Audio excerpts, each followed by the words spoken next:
Okay, how's it? So this is a head movement from Muay Thai.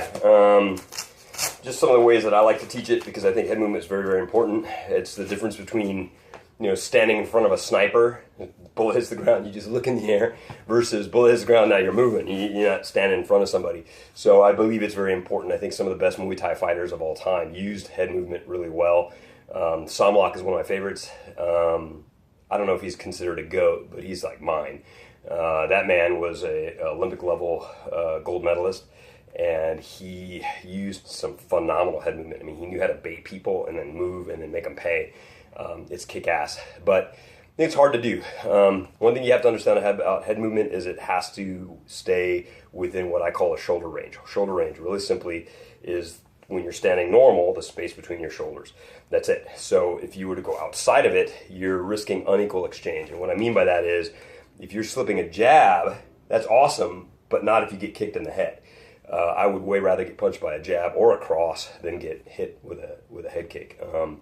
Unequal exchange. So it's like I gave a guy $5 wanting $5 in quarters back, but I only get $1. That's unequal, right? So again, I want to keep it within the shoulder range. Two different types I like to utilize with people is the tilt, okay, the rocker, right?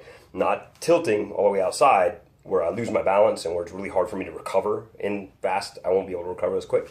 I stay with here where I can maintain my balance and I can recover. Oh, something's coming that way. I can move over here, get my shoulder up to protect it. I can even shoulder roll. Oh, it's coming, bang, shoulder roll, and then I'm good, okay? The second one is the shoulder roll. I love the shoulder roll a lot. That requires a little more effort and energy, and it also puts more weight into one area of your body. So more weight into my left versus middle and keeping my weight evenly balanced. Over here, I'm stuck on this leg. I've got to use this leg to get out. But when I'm here, I can shift either direction. It doesn't matter because I'm equally balanced. My hands, not here, please. People like to do this. I call this the planky. What do you have from here? You don't have a lot of punches.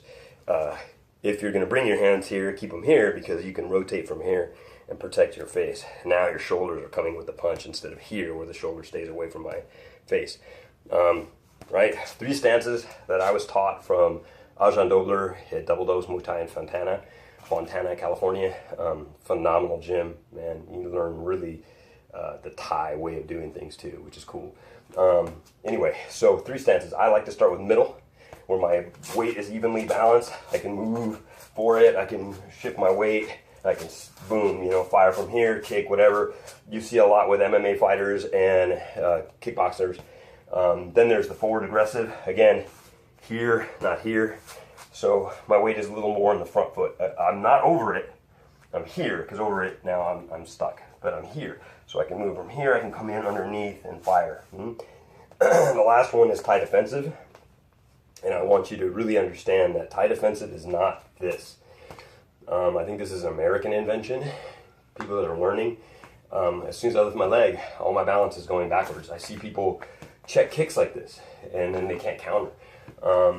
Balance is everything. So being up here like this, there's no balance. So Thai defensive, for me, my head is still kind of similar to where my middle stance is, or even my forward. That way I can check a kick, bang, and I can fire a kick, and I can shift into a middle stance for footwork if I need it. So head movement with these. Forward aggressive, head movement, head movement, head movement, head movement into, a middle stance, some head movement here, into a Thai defensive. I don't do a lot of head movement on Thai defensive because it's more of a defensive stance here. Now, I'll do it when I get here.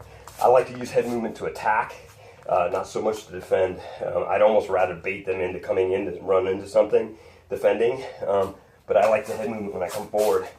Then I use my footwork here, underneath. Okay, so that's it. The stances, I like to shift from them. I like to teach people how to shift from them. And then get into these stances here where the head movement's a little bit different. Then head movement here, head movement here. And that's it. Play with it.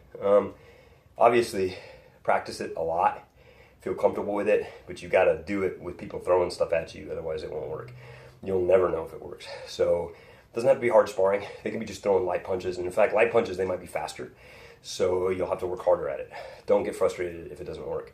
Try to figure out, videotape yourself. Try to figure out if the reason it's not working is because you're not doing it right, or if it just doesn't work for you, it might not.